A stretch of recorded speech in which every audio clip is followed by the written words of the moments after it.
Hi, I'm Janai Hales, and I'm going to talk about buying an investment property and what I recommend when doing so. This would be different if you already own a home. I'm really talking about when you're searching for an investment property, what you kind of want to look for. Most renters are looking for a little bit different than what an owner occupant is looking for. What I mean by that is an owner occupant, they're willing to move further out to another area in hopes of holding the property for 5, 10, 15 years so they can gain some equity and things will come in, retail and walkability perhaps. So they don't mind doing that because they're going to capture some equity down the road. Renters are more wanting things upfront, right in the moment. So they're going to look for something that is close proximity to work, close proximity to schools, close proximity to retail. So their day-to-day life is easy. And they're going to want amenities usually. It's just more of a right now perspective as opposed to long-term perspective, because they're not thinking they're going to be in the property for 10 years most of the time. It's usually just for a few years until they buy something or get a job transfer or some sort of short-term reason is why most renters, and they're monthly payment sensitive typically, more so than someone who's purchasing a home. And the name of the game in rental properties, the way I see it, is you don't want any downtime. You want to get that property rented as quickly as you can all the time. You don't want it to sit. You want it to turn over very fast.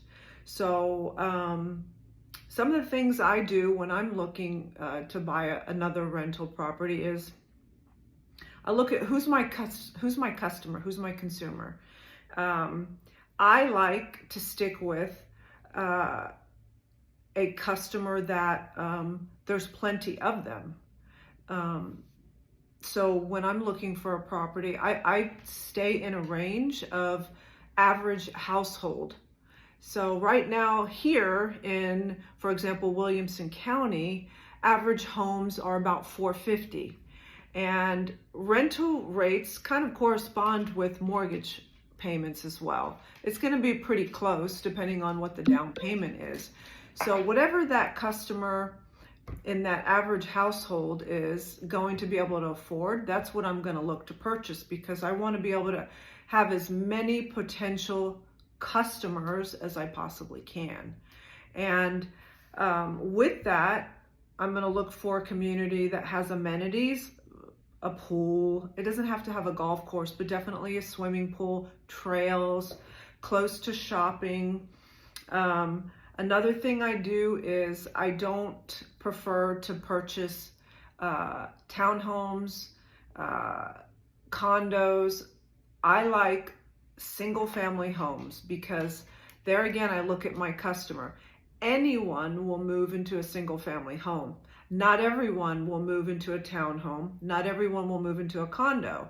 So I want to have as many potential customers as I possibly can. So I stick with single family home.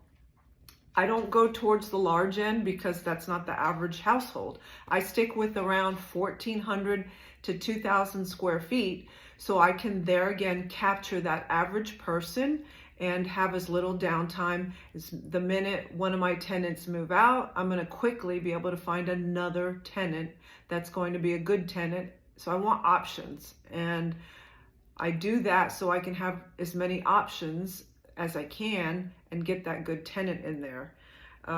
That's how I look at rentals, because I'll go back to the name of the game is very little downtime.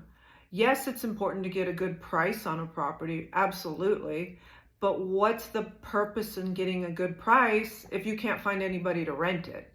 So you have to kind of take the price point into consideration, most definitely, but it's the big picture. What property can I buy right now that I'll be able to rent it all day, every day, if necessary? So that's how I look at rentals. And the last thing I want to say is you want to make sure that you take care of your property when you do buy it. And you want to make sure that you take care of your tenant, your customer, really, because you're basically starting a small business by having a rental. You want to take care of that tenant because they're going to take better care of your property when you take care of them.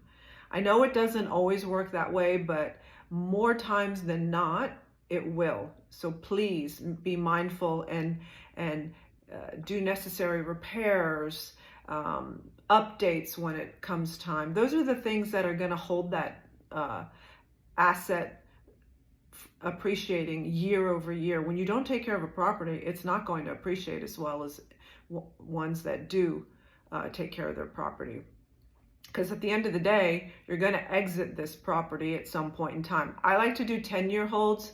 And the reason I like to do 10-year holds is because after about 10 years, I'm going to start needing to dump bigger money into the property. Perhaps a new HVAC, perhaps a new roof, perhaps a new water heater. And so if I hold it for 10 years, it's going to be before that threshold. I'm going to maximize my return, and then I exit and buy another one. That's how I like to do it, and that's how I think about it. Hopefully you like these tips, and please comment or reach out. My phone number is below, and follow us for more tips. Thanks.